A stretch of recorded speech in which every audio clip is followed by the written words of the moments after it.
This is the Skoda Karoq, and it's a lot like Pierre Gasly's win in Monza, in a way that you don't expect. Something from an underdog like this, the brand, I mean, to do so well, and that's what this does. That's what it does. It does very well. Even still, this is they introduced this in 2017 as a replacement for the beloved Yeti, and I actually quite like this. This is 2021. So right before they did the facelift one in 2022, I believe. So it's in a very nice green colour. Got a bit of a metallic finish to it. It's full LEDs. This one's the SE L trim with a 1.5 litre petrol with 150 horsepower. You can also get a 1 litre petrol, which was forget about that. It's be pointless, that engine. You can also get a 2 litre petrol with 190 horsepower. I think you can also get a 2 litre diesel with 150 and 116 or something like that. So still, this is a pretty good engine. This is. Well, let's have a look at the inside. Why don't we?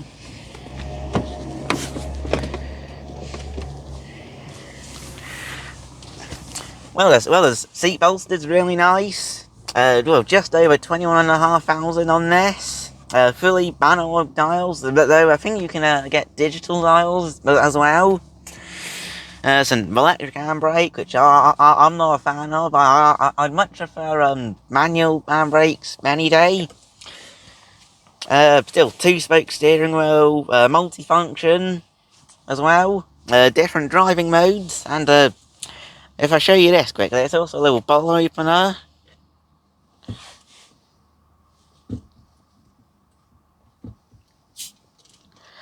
How cool's that? Still, it's got a 6-speed manual. You can also get a 7-speed DSG. There's wonderful Alcantara seats. I think it's a 9-inch infotainment screen.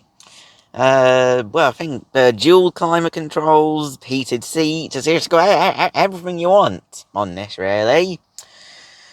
What else is there? There's that little trim right here is pretty nice. Fully electric mirrors, and it's also got some very flex seats. How do I do this? There's a tab on here somewhere. Here. There we are. That's how the seats fold forward. There's probably a good 1,200 litres of space with the seats fully forward. You can also remove them, I'm pretty sure. There's also an ice scraper in the ice scraper in the fuel filler cab, which is a simply clever feature by Skoda. Still, this is a very cool car. There's a the name written out, which probably symbolises that they're proud of the brand. What else is there to say? Not really a lot to say. Well, actually, no. I need to talk about the trims. Yes, so there's an SE Drive, the SE L, which this one is, and there's the range-topping Sportline, which is the only one that comes with all-wheel drive, and that 2 litre petrol I was talking about earlier. See you in the car. So why did you decide to buy this car? What made it stand out compared to the competitors? Compared to competitors, the main thing for me was the main feature I wanted. Well, basically, for my work, I needed a van and also a family car. This really combined both. I was looking at Skoda Yetis, so I think they are really good. I like the fact that the rear seats can come out to make a van, or actually just tumble forward and stay in place. And this is the only other car on the market that has a similar feature. The only other options were estate cars, which didn't really quite have the boot capacity and the ability to roll the seats completely forward and out of the way. or something like that, like a combi van, like a Volkswagen Transporter. What about a Caddy? A Caddy again, but you can't really do this. That doesn't really have the rear seats. So I did look at them. Can't you get like one of those 6-seater ones? You can, but then you're stuck with all the seats. You can't take the seats out or roll them forward. Plus, it's a bit big and cumbersome. This is quite a reasonably sized car. So yeah, this was what I went for. I'm quite pleased with it already. It's good. I've done 190 miles in it now. What does this have that the Yeti doesn't? It's more modern. It has a better infotainment system. Seats are comfier. What else? It has the newer TSi engine, the 1.5 petrol turbo, which is good. I think the Yetis only had the diesels, or a much smaller 1.2 TSI, which is okay, but it's quite a big vehicle for a small engine to be pulling about. From what I've heard, personally, I think you might feel a bit more upright in the Yeti. And the Yeti, yeah, possibly. They're a little bit more square on the outside as well. I really like them. They're great. They've got a lot of character. But this is the more modern version, I would say. Yeah. So yeah, I'm happy with it. What other cars were you looking at? It's a Golf Estates, BMW 3 Series, C-Class Mercedes. They're probably quite expensive to be. Relatively, but not too bad. Also, yeah, the vans, that side of things as well. What else? And other kind of SUVs, sort of medium SUVs, but again, they didn't have the Tucson Sportage. that sort of thing. Yeah, they didn't have the flexibility with the seats. So the system's called VarioFlex. Yeah. So you can vary them and it's flexible. Did you notice that there's a little second hand on there? A second hand. The seconds hand, sort of. Okay. See that little light here? Yeah. I think that might be resemble a second. Oh, I see. Yeah, it does tick around the circle of the clock. Yeah, you're right.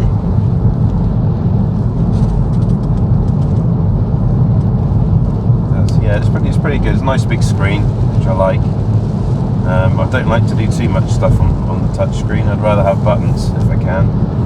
The only thing I don't really like about it is the buttons down the side, either side of the screen, radio, media, phone, etc. aren't actually buttons. They're just part of the screen. What are your thoughts on gesture control? Gesture control, I haven't really used it. I'm not sure how effective it is. Not a fan person. Not a fan. I'd rather do a gesture and not touch the screen than have to take my eyes off the road to touch the screen. But we can always try it and see how well it works. Yeah, but it doesn't work 100% of the time, so I think it's maybe. Yeah. So I like to have as many things on a button as I can. So I like the fact that you've got a lot of controls on the steering wheel as well. Front and rear parking sensors in this one. And the reversing camera. Yeah.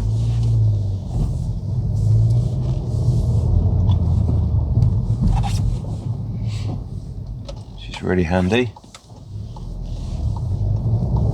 The Fabia only had sensors.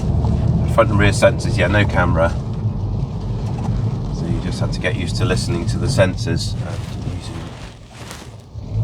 using what you can see through the mirrors in the windscreen. The Twingo I drove had great all-round visibility. The Twingo, yeah, a lot of glass in that one. That was a Mark 1 Twingo, wasn't it? Yes. Was it French registered? It was left-hand drive, wasn't it? Yeah. I got to drive it with the Under 17's Car Club. Under 17's Car Club, yeah, that's brilliant. We can chat about that for a bit, yeah, can't we? let's do it. So it was founded in 1976 by, was it Barry Wizzo Williams, I think? I think so. Still, it's the purpose of it is to teach young people, like me, from the age of 11, how to drive a motor vehicle. Absolutely. And you get loads of experience driving different vehicles, different situations. situations. You get to drive buses, there's motorway driving, a brake and avoid. There's manoeuvring, skills tests. Yeah, it's really good. There are quite a few different venues there. There's might be a couple of racetracks, airfields, MOD bases. Yeah.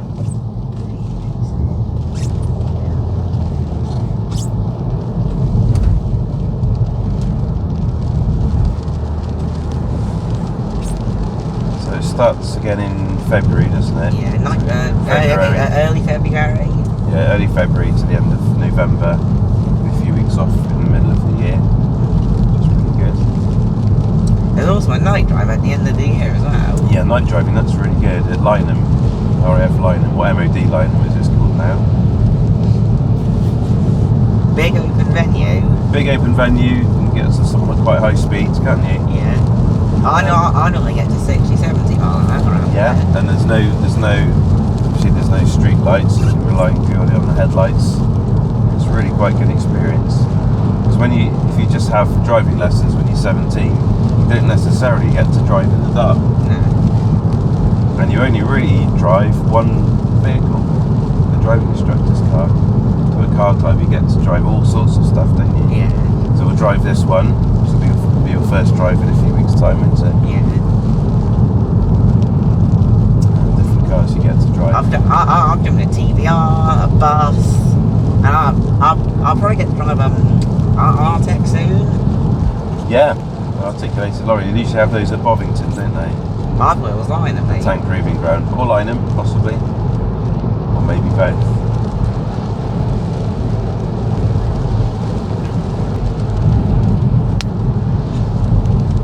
So with this one we've got different driving modes, haven't we? Yeah. Eco, normal and sport. Eco, normal and sport. So what are the main differences between them? Well, Eco has cylinder deactivation. Normal is pretty self-explanatory, and sport sort of stiffens up the steering, makes it more responsive, makes the throttle response more responsive too. That's it. Yeah. You said you can't really notice a difference. Not really, not with the throttle response. You notice a bit of difference with the steering. But what I quite like, you've got the individual setting as well, so you can pick all those different features and have your own special mixture of them. So say you wanted sport throttle response with the lighter steering of the normal mode, you can have that, or the other way around. Rumour has it, although I haven't had a chance to test the theory, but rumour has it that the sport throttle mat is actually more economical than the normal mode. Maybe even the eco mode, I don't know. But I'll believe that when I see it.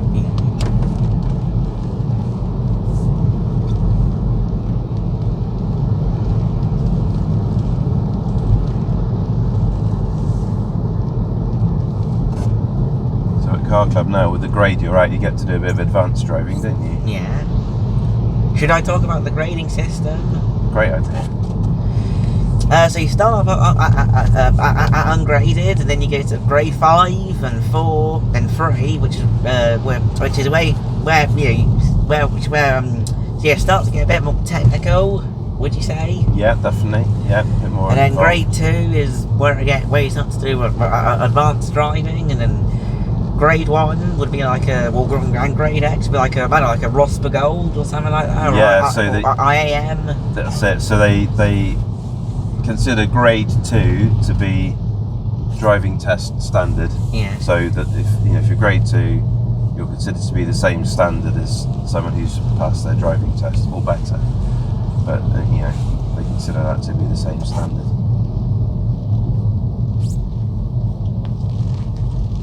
How did you find out about Car Club? I'm not quite sure. I've always known about it really. So I just did a bit of internet research a couple of years ago, and then found out that this might be something you'd like to do.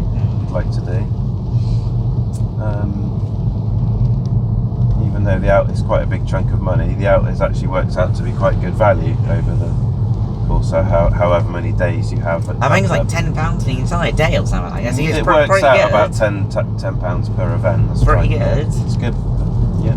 I think Richard Burns was a member at one point. He was indeed. Yeah, he was indeed quite a famous member at one point. Yeah. Yeah. I think he might have been an ambassador for the club at one point. I think he was. That could have been where I originally read about it many years ago. I don't know.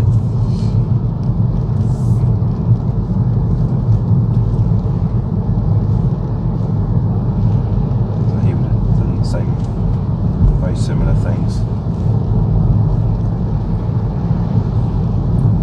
So now you've got good car control. They're looking at features of advanced driving, aren't they? So looking to avoid brake gear overlap, Yeah. which can be quite challenging actually. Yeah. I know loads of people that do that. I do it myself. I Try not to on the road. Yeah. I think most people I know do that. Yeah. Yeah, because you tend to want to use the gears to help your braking. But Yeah. the theory behind it, I think, is to get your speed right first for whatever obstacle, for whatever hazard you've got coming up. Then you can then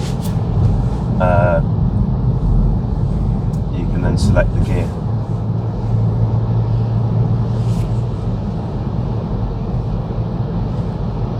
What other stuff do they teach you? Obviously the general car control, the observation. So the whole thing is the IAM. They call it the system of car control, don't they? Yeah. IPSCA. Can you remember what IPSCA stands for? It's an acronym. Information, position, speed, gear, and acceleration. Information, position, speed, gear, and acceleration. Yeah, absolutely right. Shall we talk about the powdery checks? Oh, the powdery checks. Yeah, the powdery checks are a good one. Yeah. So there are some checks that you need to do before you start driving. So P stands for petrol, so that's checking if you've got sufficient levels of fuel before you start driving. We've got we've got just over half a tank in there, so it's more than enough. That's right. Yeah. And O's for oil, you can check that using the dipstick. You've also got to make sure that the oil filler cap is securely fastened. W's for water. I think that includes windscreen washer fluids. I think there might be another one as well. Yeah, coolant. Yeah. Engine coolant. Anything sort of liquid that isn't oil. Yeah, absolutely right. D is for damage, so that includes minor damage like dents, scratches. There's also another kind of damage is stuff that'll affect your driving, like if a mirror's fallen off or a bumper's hanging. Yeah, mainly things to do with safety, isn't it? Yeah. Mainly things that'll affect you and other road users. Yeah. E is for electrics, so there's everything to do with wires and motors, all that sort of stuff. Well, yeah, the most important thing is lights, isn't it, with electrics? Yeah. Yeah. Bar is for rubber, so that mainly includes tyres. The minimum tread depth is 1.6 millimeters, around 75% of the circumference, I believe. Then it also includes windscreen wipers, so checking they're working and in good condition. And then Y stands for U, so checking if you're fit enough to drive. Is there anything else for me to say? I can't think of anything. Well, we'll call it a day then. Thank you for watching, and please like and subscribe to my channel, and I'll see you soon. See you next time. See you soon. Bye. Bye.